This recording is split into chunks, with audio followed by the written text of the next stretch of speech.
everyone. Today I'm going to introduce you to Erica Neal. She does a couple of different things, but I'll let her explain those things to you instead of me trying to bumble through it. So, Erica, can you explain what you do in the financial planning and also investing side? And how do you came to Absolutely. do that, I guess? Yeah. Yeah, absolutely. So I guess I'll answer your question backwards. I actually come from the traditional financial planning space. I graduated, I double majored in finance and economics, and I ended up getting a job in Fort Worth, Texas at a large investment firm. And it was great. I went there and I kind of, I felt really cool working in downtown and I knew everything, but I learned very, very quickly in that investment, in the traditional investment space, there's a lot of pitfalls, and there's a lot of teaching people how to put money into accounts, how to chase a good rate of return, but actually putting people in a position to be able to use the money that they have saved, or having the money that they have saved up actually generate cash flow back to them. That wasn't really the model that it was built around. It was more of, hey, we want to put your money in here, and then how you get it back, that's kind of a mystery. Well, lo and behold, I ended up leaving the firm. It was great. I have a lot of good friends that work there. I learned a lot of good systems and processes, but I knew that that wasn't how I wanted to work with clients. I wanted to really teach people how to use money effectively and efficiently, and ended up partnering. I left that big box firm and I went to a boutique independent firm here in Fort Worth. And I really started to transition and focus on creating cash flow for clients. So on the independent side, instead of working for one big box firm where you can only use that company's proprietary products, right? Whatever they make, that's all you had to offer. Well, at this independent firm, I was much more flexible and I could partner with any company I wanted. So we have this basically a buffet of Fortune 500 companies that we can work with each individual client and say, hey, what is your position? What are you looking to do? What's your situation? And guess what? We can find the perfect fit for you instead of trying to fit you into our, this square peg into a round hole. So really started to focus on cash flow and the infinite banking concept, which is that's really where my specialty, I kind of honed in on that area, because infinite banking is really predicated on protecting your assets, being tax efficient, creating leverage, and having more control over your money, as opposed to, throwing it all into one account and praying and hoping that it all works out and that you get a good rate of return. Right. So really started focusing on the infinite banking concept. Well, among doing that, I started to find more and more real estate investors that this infinite banking concept was a perfect fit. And so I started working with a lot of real estate investors, and they're teaching me, and I'm teaching them, vice versa. Well, there was another guy in our office doing the exact same thing.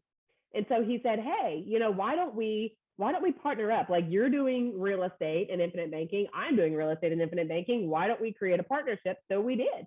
And just within a matter of months, our business exploded to the point where we weren't just teaching infinite banking, we were teaching infinite banking and doing real estate investments ourselves. So we actually ended up breaking off from that independent boutique firm. We had to break off because there were, if you know anything about FINRA or SEC, they don't like you doing real estate or alternative investing, right? So we actually left that firm on the best of terms. We still have a great relationship, but we launched our own business, which is an infinite banking firm. We also offer alternative investments, like mostly in real estate, right? Where we do single family development, multifamily, Airbnb. So we created this firm that's really focused on generating cash flow for people and being efficient with taxes, as opposed to that, like I said, traditional financial planning space of, hey, put all your money into this account and hope and pray it all works out. Gotcha. Awesome. Well, I mean, with that direction, I guess, I assume I know who you can help. So yeah, can I share, like, who can you help and who would you like to connect with?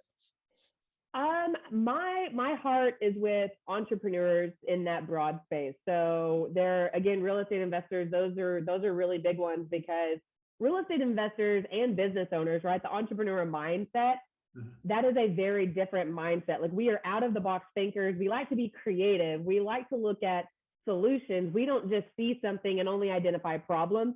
We see the opportunity and we don't say, oh, we can't do that, because we say, oh, here's how we can make this happen. Right. So I love the mindset that business owners and real estate investors have. And that's really where my heart goes out. I have that same spirit myself, right? And launching these businesses and doing real estate. So we have that like-mindedness, and I really like to learn from people who have been doing it a lot longer than me. Right. But in addition to that, those people who think outside of the box, a lot of times they face not necessarily struggles, but there are obstacles or things that come up that they really need to be better suited for. Mm-hmm. I've seen business owners try to start funneling money into their business with a 401k, and they run into restrictions and regulations and tax consequences. And it's like, when you're trying to be out there building a business of some sort, mm-hmm. it can be super difficult and super frustrating battling all of these issues with your own freaking money, mm-hmm. right? Mm-hmm. And so the infinite banking concept, like I mentioned, is just a much more efficient way to keep control of your assets, where mm-hmm. you make the rules. You don't have to ask anybody else. Right. But you can also protect it and let it grow at the same time. So it really creates this hub of, again, you're becoming your own banker, you're mm-hmm. keeping your liquidity safe, but you can still use it to invest in your business or real estate at the same time. Awesome. Well, I guess I got to talk to you more about it offline. But anyway, yeah, so if you're a real estate investor, you do the alternate investing. And if you do through 401k, IRA, self-directed IRA, like I do too, you might want to talk to her, I guess. So anyway, my joke is always that I always make this joke, and I've used IRAs in the past, but I've seen people, they do that in the beginning, but they tend to scale out of that very quickly. And my joke is always that the R in IRA stands for restriction, right? Yeah. Like yeah. It's not that you can't do it, but you're going to have to kind of maneuver through the rules and regulations on that. Awesome. So yeah, I'll be posting her links and website, whatever I have, tag her with the videos I post. So reach out to her if obviously you're looking for that tax-free investment or less tax burden. Anyway, so anyway, she'll explain better. I'm not the guy to talk to her. So with that, Erica, so last two questions. One is obviously, what inspires you to get up and do what you do every day? Well, if I go real deep into it, I did not grow up knowing much about money. I was, my single mom and all that good stuff. And God, she works her butt off and she's just super dedicated and awesome. But a lot of what I learned was more along the lines of what not to do, and having to learn from mistakes. So, and that's why I went into finance in the first place. But I saw all of those struggles and problems that she dealt with. And then, I went into finance to learn how to better educate myself so I could improve my own situation, my family's situation. But then when I got into the general investment traditional space, I still saw so many problems with the cookie cutter method that people were using, and it wasn't really benefiting them as much as it was like Wall Street or these big box firms. Mm-hmm. So, my biggest passion is like, hey, I just want to teach people the truth, whether I'm a financial mythbuster or whatever it might be. Mm-hmm. I know my stuff and I am dedicated, and I get fired up talking to people and saying, hey, here's how this really works. Here's how you break this down. Here's how you can create cash flow. Here's how you can quit paying out the wazoo in taxes. Here's how you can improve your situation. But really, most importantly, I love families and all of that stuff. And my family, of course, is always at the top of my list. But I love the idea of helping people turn their generational, their whatever trajectory they're on. Like if we all come from that blue collar, hardworking people, but every single generation, we have to start over because we don't know how to pass along wealth. Well, guess what? If we can learn and understand how money works, if we know the rules of the game, we're much more likely to win. And I can help myself and other people create these systems of generational wealth, generational legacy. So then in the future, right, not every single generation's having to start over from scratch. And, just kind of place this, stake in the ground and say, hey, this is where it changes. And it all starts with a conversation and just teaching people money truths, right? Instead of just, sticking my head in the sand and hoping that it all works out. Awesome. Well, there you heard her, and you can see that inspiration right there with her voice and everything. So yeah.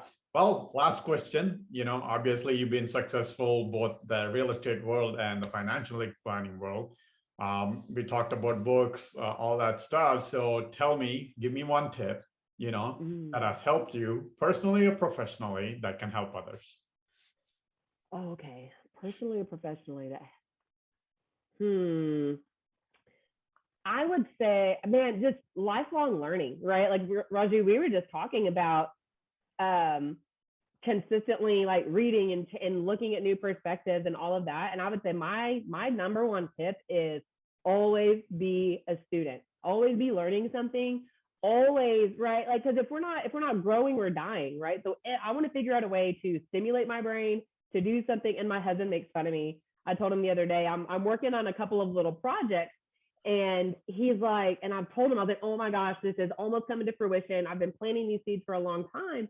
And he goes, yeah, but what's going to happen when that's done? You're going to start the next thing. And I said, yeah, you're right. I am. And I told him, and he's like, well, what's next on? Because he knows that I'm not going to stop. Like, once I'm done with one thing, cool, on to the next. Like, let's continue. And I told him my next goal is I'm going to learn a new language. I'm like, it's not even business. I just want to do that. So my number one tip is always be learning, always be engaged, because when you're learning about something, especially if you care about it, one, you're going to be, triggering different neurons in your brain and creating the ability to expand your thought process.